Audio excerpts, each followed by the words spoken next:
نستغفر ونعوذ بالله من شرور أنفسنا ومن سيئات أعمالنا ومن يهده الله فلا مضل له ومن يضلل فلا هادي له وأشهد أن لا إله إلا الله وحده لا شريك له وأشهد أن محمدًا عبده ورسوله يا أيها الذين آمنوا اتقوا الله حق تقاته ولا تموتن إلا وأنتم مسلمون أما بعد وقال الله تبارك وتعالى في سورة أخرى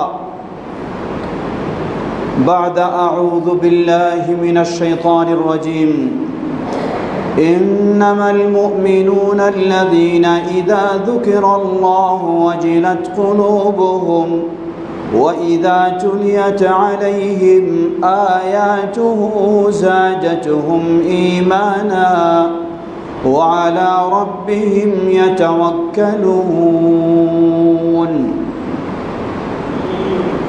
الحمد لله শুরুতে আবারও প্রশংসা জ্ঞাপন করছি সেই আল্লাহ সুবহানাহু ওয়া তাআলার,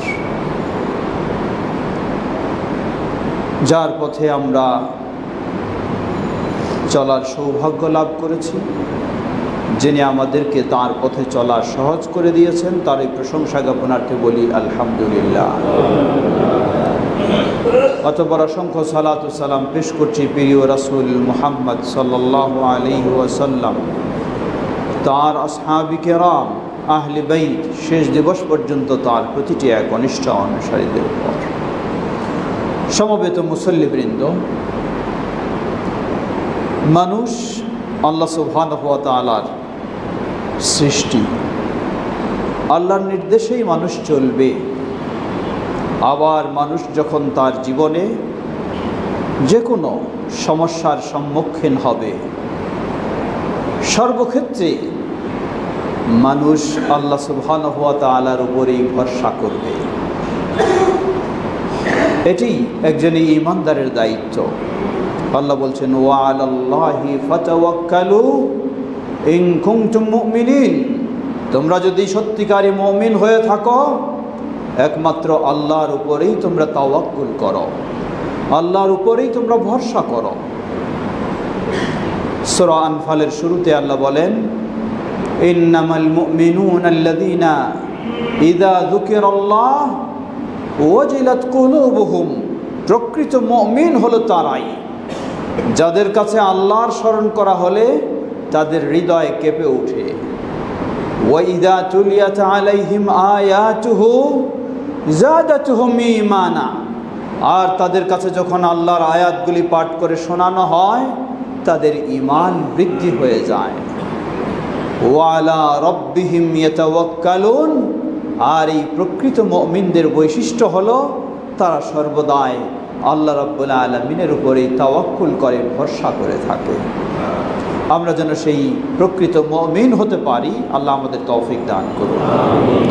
সমবেত মুসল্লিবৃন্দ, নবী সাল্লাল্লাহু আলাইহি ওয়াসাল্লাম সুসংবাদ জানিয়েছেন ৭০,০০০ মানুষ বিনা হিসাবে বিনা আযাবে তারা জান্নাতে প্রবেশ করবে। কেমন তাদের বৈশিষ্ট্য? আল্লাহ রাসূল সাল্লাল্লাহু আলাইহি ওয়াসাল্লাম বললেন এই ৭০,০০০ মানুষ তারা বিনা হিসাবে জান্নাতে প্রবেশ করবে, কিন্তু ৭০,০০০-এর মাঝে একজন একটু আগেও নয়, একজন একটু পরেও নয়, ৭০,০০০-ই একসাথে জান্নাতে প্রবেশ করবে। কি তাদের বৈশিষ্ট্য? তারাও মানুষ, তারাও এই পৃথিবীতে থাকবে। আল্লাহ রাসূল সাল্লাল্লাহু আলাইহি ওয়াসাল্লাম তাদের বিশেষ কিছু বৈশিষ্ট্য উল্লেখ করলেন। খাঁটি ঈমানদার তো অবশ্যই হবে, তারপরে ৪টি বৈশিষ্ট্য উল্লেখ করেছেন। লা ইয়াস্তারকুন, তারা কষ্ট পেলে, ব্যথিত হলে, অসুস্থ হলে কারো কাছে ঝাড়ফুঁকের জন্য দ্বারস্থ হবে না। এর মানে নিজে নিজে কি ঝাড়ফুঁক করতে পারবে না? পারবে। নিজে নিজে পারবে, কিন্তু অন্য কারো কাছে শরীয়তসম্মত বিষয় হলেও কারো কাছে দ্বারস্থ হবে না। দ্বিতীয়, ওয়ালা ইয়াকতাউন, তারা লৌহ গরম করে শরীরে দাগ দিয়ে সেক দিয়ে চিকিৎসা নেওয়া এটাও করবে না, কারণ এটাও আরেকজন গরম করে আপনার শরীরে সেক দিবে, অন্যজনের উপর নির্ভর করতে হয়। তৃতীয়, ওয়ালা ইয়াতাতায়্যারুন, তারা কখনো অশুভ লক্ষণ মনে করবে না, এটা হলে এই হতে পারে, এটা হলে এই হতে পারে, এই ধরনের কুলক্ষণে বিশ্বাস তাদের নেই। চতুর্থ, ওয়ালা রব্বিহিম ইয়াতাওয়াক্কালুন, তারা শতভাগ পরিপূর্ণভাবে আল্লাহ রাব্বুল আলামিনের উপরে তাওয়াক্কুল ভরসা করে। আল্লাহ আমাদেরকে সেই গুণ অর্জন করে বিনা হিসাবে জান্নাতে যাওয়ার তৌফিক দান করুন। সমবেত মুসল্লিবৃন্দ, আল্লাহ সুবহানাহু ওয়া তাআলা নির্দেশ দিয়েছেন, ওয়া আলাল্লাহি ফাতাওয়াক্কালু ইন কুনতুম মুমিনিন, যদি তোমরা মুমিন হয়ে থাকো তাহলে একমাত্র আল্লাহর উপরেই তাওয়াক্কুল করো। এটি ঈমানের শর্ত। একমাত্র আল্লাহর উপরে যদি তাওয়াক্কুল না থাকে তাহলে ঈমানদার হওয়া যাবে না। তাওয়াক্কুল কি জিনিস একটু আমাদের বোঝা দরকার। তাওয়াক্কুলের এত গুরুত্ব রয়েছে, এই শব্দটি আরবি হলেও আমাদের কাছে বাংলা ভাষাতেও সুপরিচিত তাওয়াক্কুল শব্দ। বাংলায় আমরা ভরসা বলে থাকি, নির্ভর করা বলে থাকি, কিন্তু তাওয়াক্কুল শব্দটি আল্লাহর উপর তাওয়াক্কুল করলাম, এই শব্দটি আমাদের কাছে সুপরিচিত হয়েছে। শরীয়তের পরিভাষায় তাওয়াক্কুল বলা হয়। এর মাঝে গুরুত্বপূর্ণ দুটি জিনিস থাকতে হবে কমপক্ষে। আল ইতিমাদু আলাল্লাহি ইতিমাদান সাদিকা ফি জালবিল মাতলুবি ওয়া আও দাফইল মাকরুহি মা ইত্তিখাদিল আসবাবিল মা'যুন ফিহা। তাওয়াক্কুল শরীয়তের পরিভাষায় বলা হয়, প্রথম হলো আল্লাহ সুবহানাহু ওয়া তাআলার উপরে দৃঢ়ভাবে নির্ভর করা, ভরসা করা, আস্থা রাখা আল্লাহর উপরে। দ্বিতীয়, যে কোনো কল্যাণ কামনায় অথবা অকল্যাণ প্রতিরোধে আল্লাহর উপর পূর্ণ দৃঢ়ভাবে ভরসা রাখা, আস্থা রাখা। দ্বিতীয় দিক হলো মা ইত্তিখাদি আল আসবাব আল মা'যুনা ফিহা, শরীয়ত সম্মত উপায় আমাকে অবশ্যই অবলম্বন করতে হবে। শরীয়ত সম্মত উপায় মানে কি? উদাহরণস্বরূপ, রিজিকের মালিক আল্লাহ সুবহানাহু ওয়া তাআলা, আমরা আল্লাহর উপর তাওয়াক্কুল করব। এর অর্থ এই নয় আমি ঘরে শুয়ে থাকবো আর বলবো আল্লাহর উপর ভরসা করে আছি, আল্লাহ আমাকে রিজিক আনে দেবেন না, এটি তাওয়াক্কুল নয়। তাওয়াক্কুল আমি আল্লাহর উপর দৃঢ়ভাবে ভরসা করব, অতঃপর বৈধ পন্থায় আমি রুজি রোজগারের জন্য কাজে লাগবো। এটা হলো শরীয়ত সম্মত তাওয়াক্কুল। আমি ঘর থেকে বের হয়ে যাচ্ছি, ঘর থেকে বের হলাম, বললাম যে আল্লাহর উপর তাওয়াক্কুল করে বের হয়ে গেলাম, আমার ঘরে চোর টোর ঢুকবে না, আর দরজা খুলে রেখে আমি চলে গেলাম না, এটি শরীয়ত সম্মত তাওয়াক্কুল নয়। আমাকে ঘর থেকে বের হতে হবে, আল্লাহর নাম নিয়ে বের হব, সাধ্যপক্ষে দরজা বন্ধ করা, তালা দেওয়ার চেষ্টা করব, আর পূর্ণ আল্লাহর উপরে ভরসা রাখব, এটার নাম হলো তাওয়াক্কুল। আমি দরজা খুলে রেখে চলে গেলাম আর আল্লাহর উপর তাওয়াক্কুল করলাম, পরে চোর এসে ঢুকে গেল, পরে বলবো যে আমার কেমন তাওয়াক্কুল হলো আল্লাহর উপর, আসলে এই তাওয়াক্কুলের কোনো মূল্য নাই। এই ধরনের ইবলিসি চিন্তা। আপনাকে অবশ্যই শরীয়তসম্মত পন্থা অবলম্বন করতে হবে। উদাহরণ, নবী মুহাম্মদ সাল্লাল্লাহু আলাইহি ওয়াসাল্লামের চেয়ে কেউ বেশি আল্লাহর উপর তাওয়াক্কুল করেননি। নবী সাল্লাল্লাহু আলাইহি ওয়াসাল্লাম মক্কা থেকে বের হলেন মদিনার উদ্দেশ্যে হিজরত করার জন্য। আল্লাহর নির্দেশে, মক্কার পরিবেশ থাকার মতো নেই, বের হলেন। তিনি তো বলতে পারতেন আমি আল্লাহর সবচেয়ে প্রিয় বান্দা, আল্লাহর কাছে দোয়া করলে কবুল হয়ে যায়, আমি আবার লুকাবো কেন, আমি আবার গর্তে আশ্রয় নেব কেন, আমি খোলাভাবে থাকবো, মুক্তভাবে থাকবো, এটাই আমার আল্লাহর উপর ভরসা। না, নবী সাল্লাল্লাহু আলাইহি ওয়াসাল্লামের মতো ব্যক্তিও আল্লাহর উপর তাওয়াক্কুল করে বের হলেন, আবার তিনি সতর্কতামূলক তিনি গর্তেও আশ্রয় নিলেন যাতে শত্রুরা তাকে আক্রমণ করতে না পারে। সুতরাং মনে রাখবেন, কিছু সুফিবাদী চরমপন্থী রয়েছে, তারা বলে যে এই কোনো উপায় অবলম্বন করতে হবে না, উপায় অবলম্বন করলে আল্লাহর পর আমার তাওয়াক্কুল হলো না। এটি তাদের ভ্রান্ত আকীদা, ভ্রান্ত বিশ্বাস। অবশ্যই উপায় অবলম্বন করতে হবে, কিন্তু সেই উপায়টা হবে শরীয়ত সম্মত। অবৈধ উপায় অবলম্বন করা যাবে না। নবী সাল্লাল্লাহু আলাইহি ওয়াসাল্লাম বলতে পারতেন, আমি কেন গর্তে আশ্রয় নেব, আমার আল্লাহ আছে, আল্লাহর উপরে আমি ভরসা করেছি। না, তিনি আল্লাহর উপর অবশ্যই ভরসা করেছেন এবং শরীয়ত সম্মত নিজেকে সেভ করার জন্য যতটুকু শরীয়ত অ্যালাউ করে সেই ব্যবস্থাও তিনি নিয়েছেন। আল্লাহ সুবহানাহু ওয়া তাআলা তাকে রক্ষা করেছেন। সেই গর্তের ভিতরে পাহাড়ের উপরে শত্রু বাহিনী ঘোরাফেরা করছে। আবু বকর সিদ্দিক রাদিয়াল্লাহু তাআলা আনহু তিনি দেখছেন, বুঝতে পারছেন যে উপরে তারা নিচের দিকে তাকালেই আমাদেরকে দেখে ফেলবে। নবী সাল্লাল্লাহু আলাইহি ওয়াসাল্লামকে তিনি ভীত হয়ে বললেন, হে আল্লাহ রাসূল সাল্লাল্লাহু আলাইহি ওয়াসাল্লাম, শত্রুরা আমাদের উপরে ঘোরাফেরা করছে, যদি নিচের দিকে তাকায় তাহলেই তো আমাদেরকে দেখে ফেলবে। নবী সাল্লাল্লাহু আলাইহি ওয়াসাল্লাম একদিকে আশ্রয় নিয়েছেন, সতর্কতা অবলম্বন করেছেন, আবার দৃঢ়ভাবে আল্লাহর উপর ভরসা রেখেছেন। তিনি বললেন, জেনে রাখো, লা তাহজান, তুমি দুশ্চিন্তা করো না, ইন্নাল্লাহা মা'ানা, আল্লাহ সুবহানাহু ওয়া তাআলা আমাদের সাথে রয়েছেন। সুবহানাল্লাহ। এই ছিল দৃঢ় মনোবল, দৃঢ় আল্লাহর উপর ভরসা। আবার তিনি চেষ্টাও করেছেন, সতর্কতা অবলম্বন করেছেন।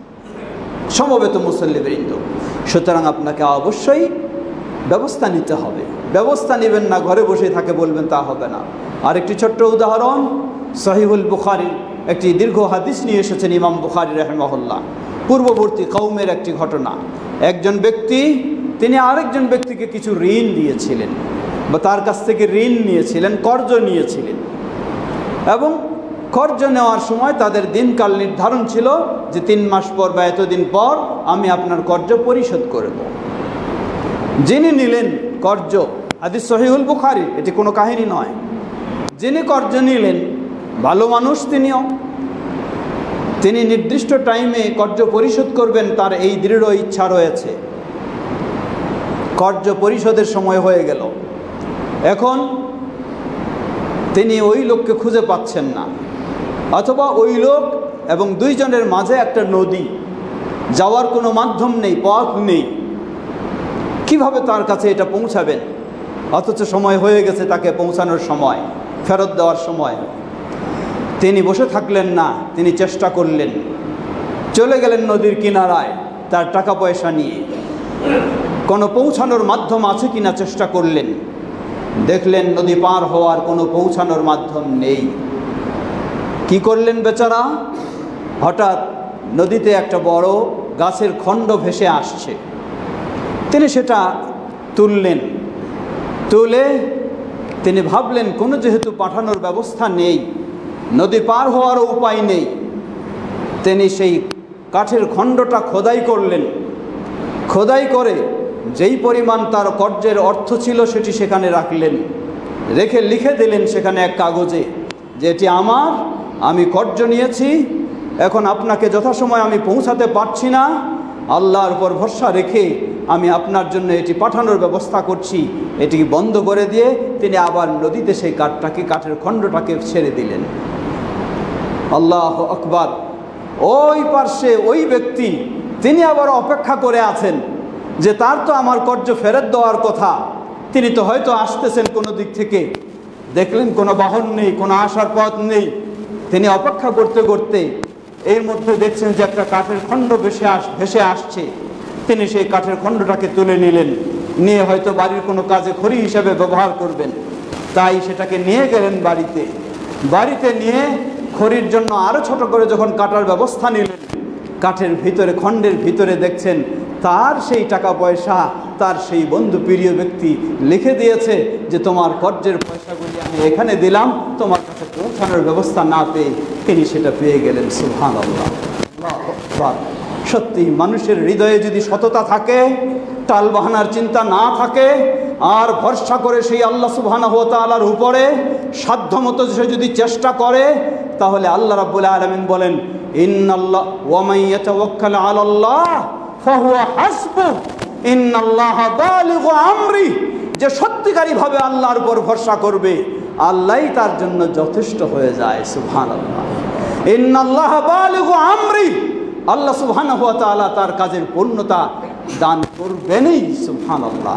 প্রিয় ভাইরা আমার, আসুন মুমিন হিসাবে কে কোন দিক থেকে কি করবে, আপনার বিপদের পথ তৈরি করবে, আপনার ক্ষতি সাধন করার চেষ্টা করবে, আপনাকে লাঞ্ছিত করার চেষ্টা করবে, আপনাকে ক্ষতিগ্রস্ত করার চেষ্টা করবে, আর যাই কিছু করুক না কেন, সর্বক্ষেত্রে আপনি ভরসা করবেন সেই আল্লাহ সুবহানাহু ওয়া তাআলার উপরে, এবং সত্যিকারী ভরসা করে আপনার শরীয়ত সম্মত পন্থা আপনি অবলম্বন করবেন।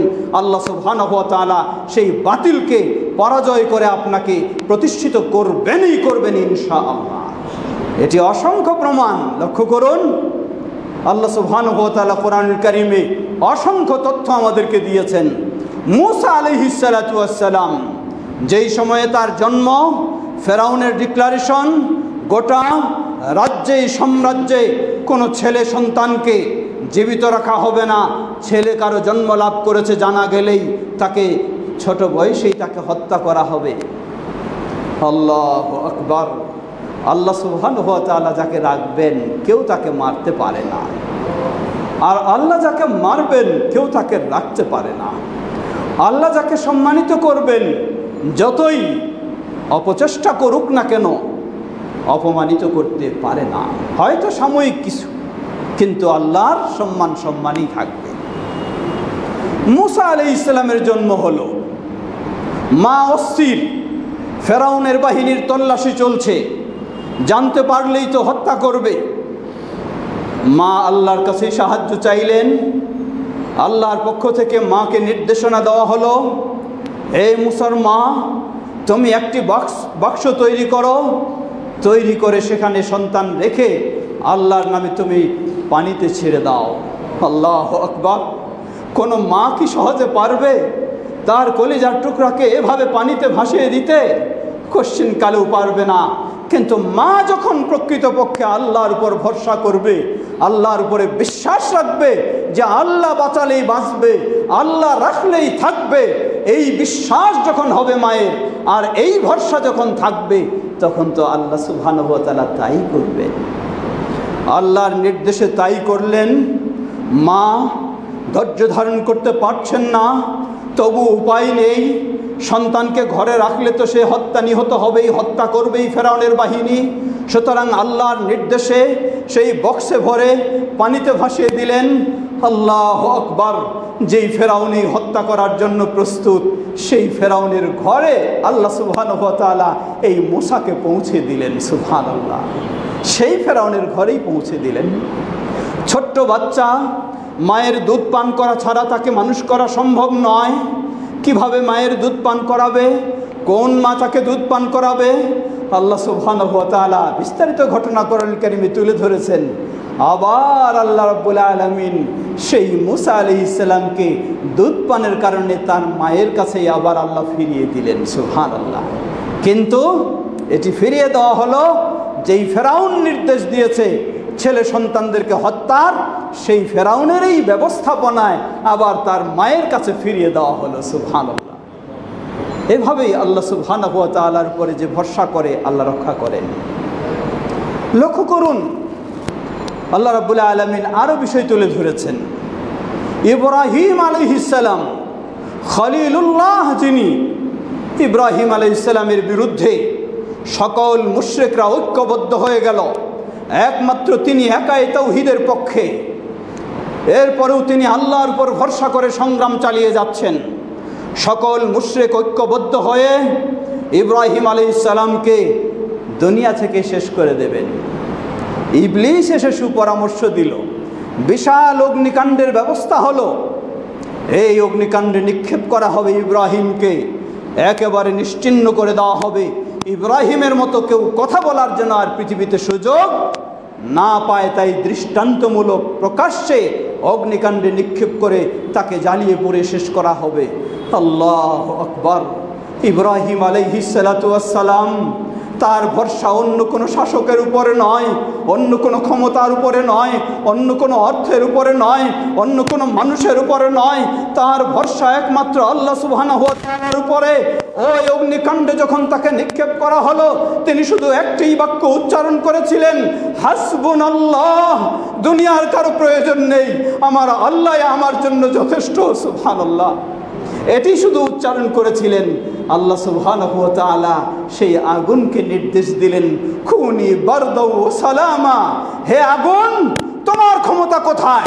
তুমি কিভাবে জ্বলতে পারো আমি যদি তোমাকে জ্বলতে না দেই? ইব্রাহিমের জন্য তুমি হয়ে যাও বারদাও ওয়া সালামা, তুমি আগুন নয়, তার জন্য হয়ে যাও ঠান্ডা, তার জন্য হয়ে যাও সালামা, শান্তিপূর্ণ হয়ে যাও। সুবহানাল্লাহ, তাই হয়ে গেল। আল্লাহু আকবার। সুতরাং জীবনের সকল ক্ষেত্রে ভরসা করুন আল্লাহর উপরে, সাহায্য চান আল্লাহর, এবং শরীয়ত সম্মত পন্থা যেটা রয়েছে সেটি অবশ্যই আপনাকে অবলম্বন করতে হবে। পিছানোর কোনো সুযোগ নেই, অন্যদিকে চিন্তা করার কোনো সুযোগ নেই। আল্লাহর উপর ভরসা করে শরীয়ত সম্মত পন্থা অবলম্বন করে আপনাকে অগ্রসর হতে হবে। আল্লাহ আপনাকে বিজয় দেবেনই। ইবাদাল্লাহ রাহিমাকুমুল্লাহ, সাল্লাল্লাহু তাআলা নবিয়িনা মুহাম্মদ ওয়া আলা আলিহি ওয়া সাহবিহি আজমাইন।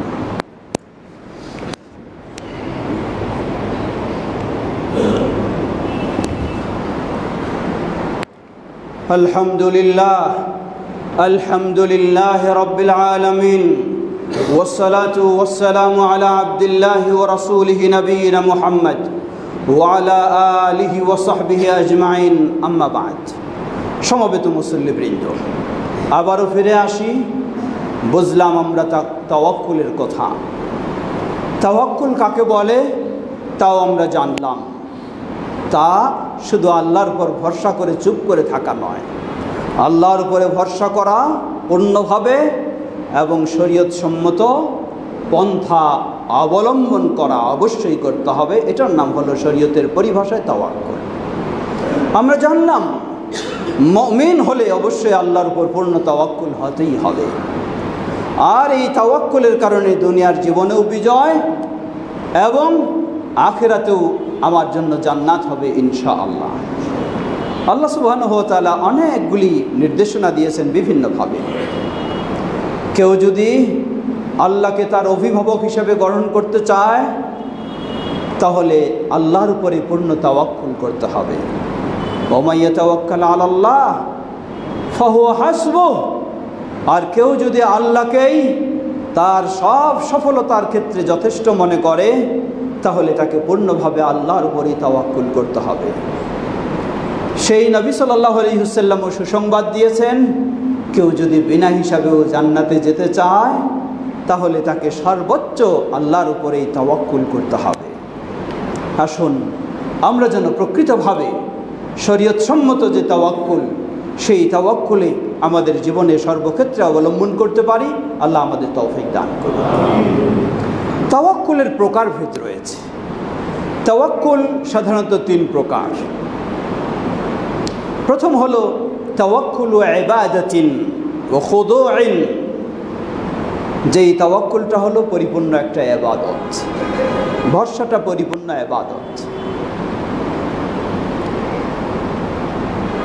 যে কোনো বিষয়ের ক্ষেত্রে কোনো কল্যাণ কামনায় বা অকল্যাণ প্রতিরোধে আপনি পরিপূর্ণ আন্তরিকভাবে দৃঢ়ভাবে ভরসা রাখবেন একমাত্র আল্লাহ সুবহানাহু ওয়া তাআলার উপরে। এটা হলো তাওহীদ। আর এই পূর্ণ ভরসাটা যদি আল্লাহর উপরে না হয়ে অন্য কোনো ব্যক্তি বা গোষ্ঠীর উপরে হয়, যেটি আল্লাহর উপরে হওয়া উচিত, তাহলে এটি হয়ে যাবে পরিপূর্ণ শিরক, শিরকে আকবার, বড় শিরক। দ্বিতীয় প্রকার তাওয়াক্কুল, আল্লাহ সুবহানাহু ওয়া তাআলা প্রতিটি জিনিস মাধ্যমে সেগুলিকে বাস্তবায়ন হয়। উদাহরণস্বরূপ, প্রতিটি জিনিসের পিছনে আল্লাহ সবাব রেখেছেন, মাধ্যম রেখেছেন, উপায় রেখেছেন। উদাহরণস্বরূপ আপনি একটা জব নেবেন, একটা চাকরি নেবেন, কিন্তু চাকরি তো আপনার ঘরে বসে হবে না, কোনো কোম্পানির কাছে আপনাকে যেতে হবে, গিয়ে সেখানে চাকরি অনুসন্ধান করতে হবে। এই ক্ষেত্রে এটা আপনার রুজির মাধ্যম, রুজির পথ। এই ক্ষেত্রে আপনার তাওয়াক্কুল কি? এই ক্ষেত্রেও আপনার তাওয়াক্কুল হবে শুধু আল্লাহর উপরেই, যে আমি কোম্পানির কাছে গেলেই কোম্পানি আমার রুজির ব্যবস্থা করে ফেলবে, এটা নয়। ব্যবস্থা আমার আল্লাহর উপরে কাছ থেকে হবে, তবে আমাকে চেষ্টা করতে হবে, সেই চেষ্টাটা আমি শুধু করছি, এতটুকুই বিশ্বাস থাকবে। কিন্তু কেউ যদি আল্লাহর চেয়ে কোম্পানির উপরে বেশি দৃঢ় হয়ে যায়, বেশি বিশ্বাসী হয়ে যায়, বেশি ভরসা করে ফেলে, তাহলে এটি হবে শিরকে আসগার, ছোট শিরক হবে। অতএব কোম্পানির কাছে আমি যাব, আমি চাকরির তালাশ করব, এটি শরীয়ত আমাকে অনুমতি দিয়েছে, কিন্তু এটারই উপরে আমি পূর্ণ ভরসা করব না, পূর্ণ ভরসা আমার আল্লাহ সুবহানাহু ওয়া তাআলার উপরে। তৃতীয় এই প্রকার তাওয়াক্কুল, এটি মূলত আপনি একজন বড় ব্যবসায়ী, আপনার ব্যবসা দেখাশোনার জন্য আরেকজনকে প্রতিনিধি নিযুক্ত করেছে। এই প্রতিনিধির উপরে আপনাকে কি করতে হবে? নির্ভর করতে হবে, সে যেন সুন্দরভাবে ব্যবসা চালাচ্ছে কিনা ইত্যাদি। এটিকে প্রতিনিধি বলা হয়, যেটি আরবি হাদিসের কোরআন সুন্নাহর ভাষায়, শরীয়তের ভাষায় ওয়াকিল বলা হয়। তার উপর আপনাকে একটা আস্থা রাখতে হবে। এই আস্থা প্রকৃত যে আল্লাহর উপর তাওয়াক্কুল, সেটির পরিপন্থী নয়, এটি শরীয়তে বৈধ। আপনার একটা জিনিস কাউকে বিক্রি করার জন্য আপনি প্রতিনিধি হিসাবে দায়িত্ব দিলেন, এটি শরীয়তে অনুমতি দিয়েছে। এটি হলো প্রতিনিধি নিয়োগ করা, এবং সেই প্রতিনিধির উপরে একটা আস্থা রাখা, ভরসা রাখা, যে সে আপনার জিনিসগুলি সুন্দরভাবে ব্যবস্থাপনা নেবে। এটি শরীয়তে বৈধ, অনুমতি রয়েছে, শরীয়তে এই ব্যবস্থা রয়েছে। তবে অবশ্যই সব কিছু সুসংরক্ষিত হচ্ছে কি না, এটার জন্য আপনি ভরসা করবেন আল্লাহ সুবহানাহু ওয়া তাআলার উপরে। আমরা যেন এই তাওয়াক্কুলের বিষয়টি ভালোভাবে উপলব্ধি করে নিজের ঈমানকে মজবুত করার জন্য এবং দুনিয়া ও আখিরাতের কল্যাণ লাভ ও অকল্যাণ থেকে মুক্তির জন্য প্রকৃতপক্ষে আল্লাহর উপর তাওয়াক্কুল করতে পারি। আল্লাহ আমাদের সে তৌফিক দান করুন। মা বোনদের ক্ষেত্রেও একটি স্মরণ করে দিচ্ছি, শুধু মা বোনদের নয়, সকলের জন্যই তাওয়াক্কুলের অনেকগুলি সাইড রয়েছে। প্রথমে বলেছিলাম ঘর থেকে বের হওয়া। ঘর থেকে বের হওয়ার ক্ষেত্রে একটি ঘরের নিরাপত্তার বিষয় রয়েছে, দ্বিতীয় হলো আপনি বের হলেন, আপনার বাইরের নিরাপত্তার বিষয় রয়েছে। দুটোর ক্ষেত্রেই আপনাকে তাওয়াক্কুল করতে হবে আল্লাহ সুবহানাহু ওয়া তাআলার উপরে। ঘর থেকে যখন বের হবেন, ঘরটার নিরাপত্তার জন্য আপনি যেমন তালা দেওয়া বা যা প্রয়োজন সেগুলি সাধ্যমতো ব্যবস্থা করবেন এবং আল্লাহর উপর পূর্ণ ভরসা রেখে সাহায্য চাইবেন। ঠিক তেমনইভাবে আপনি যখন বাইরে বের হলেন, সেই বাইরের নিরাপত্তার জন্য আপনাকে সতর্কতা অবলম্বন করতে হবে এবং আল্লাহ সুবহানাহু ওয়া তাআলার উপরে ভরসা করতে হবে, যার উদাহরণ দিয়েছি আমরা। নবী সাল্লাল্লাহু আলাইহি ওয়াসাল্লাম হিজরতের সময় সেই গর্তে তিনি আশ্রয় নিলেন। এখন আপনি ঘর থেকে বের হলেন, বললেন আমি আল্লাহর তাওয়াক্কুল করে বের হয়েছি, চলন্ত রাস্তার মাঝেতেই আপনি নেমে গেলেন, তাহলে তো আপনার জন্য দুর্ঘটনা ঘটবেই, স্বাভাবিক এটা। কারণ আপনি দুর্ঘটনায় নিজেকে নিক্ষেপ করলেন, কোনো সতর্কতা অবলম্বন করলেন না। ইসলাম আপনাকে বলে নাই যে আপনি শুধু তাওয়াক্কুল করবেন আর চলন্ত রাস্তার মধ্যে আপনি নিজে নেমে পড়বেন, বা চলন্ত ট্রেনের লাইনে আপনি গিয়ে বসে থাকবেন আর বলবেন আমি তাওয়াক্কুল করলাম। না, এটি কখনো হতে পারে না। এজন্য আমরা বলবো আপনার ঘরের নিরাপত্তার জন্য প্রয়োজনীয় ব্যবস্থা নেবেন ও আল্লাহর উপর ভরসা করবেন, এটি হলো শরীয়তসম্মত তাওয়াক্কুল। বের হওয়ার সময়ও আপনি আল্লাহর উপর ভরসা করবেন, শরীয়তসম্মত ব্যবস্থা নেবেন, সেটি হলো তাওয়াক্কুল। মা বোনেরা রয়েছেন, ঘর থেকে বাইরে বের হলে যদি সন্তান সম্ভবা মা হন, তাহলে কত রকমের কত কিছু করে থাকেন। কেউ লোহার খণ্ড সাথে নিয়ে বের হন যাতে জিন শয়তানের আক্রমণ না হয়। আরও কিছু, কেউ ম্যাচের বক্স সাথে নিয়ে বের হন, আবার কেউ কোনো তাবিজ কবজ নিয়ে বের হন, না হলেও কমপক্ষে ছোট বাচ্চাদের বাম কপালে টিপ দিয়ে বের হন, যেন সেই জিন শয়তানের আক্রমণ থেকে রক্ষা পেতে পারেন। তা কি সম্ভব? কোশ্চিন কালেও নয়। আল্লাহ রাসূল সাল্লাল্লাহু আলাইহি ওয়াসাল্লাম কি তাওয়াক্কুল শিক্ষা দিলেন লক্ষ্য করুন। সহিহ মুসলিমের হাদিস, তিনি বলেন, যখন কোনো মুসলিম তার ঘর থেকে বের হবে, সে বলবে বিসমিল্লাহ ওয়া তাওয়াক্কালতু আলাল্লাহ। সুবহানাল্লাহ। বলবে বিসমিল্লাহ, আল্লাহর নামে বের হলাম, ওয়া তাওয়াক্কালতু আলাল্লাহ, এবং আমি আল্লাহর উপর তাওয়াক্কুল করলাম, ওয়ালা হাওলা ওয়ালা কুওয়াতা ইল্লা বিল্লাহ, আর আল্লাহ সুবহানাহু ওয়া তাআলা ব্যতীত কারো কোনো শক্তি সামর্থ্য নেই।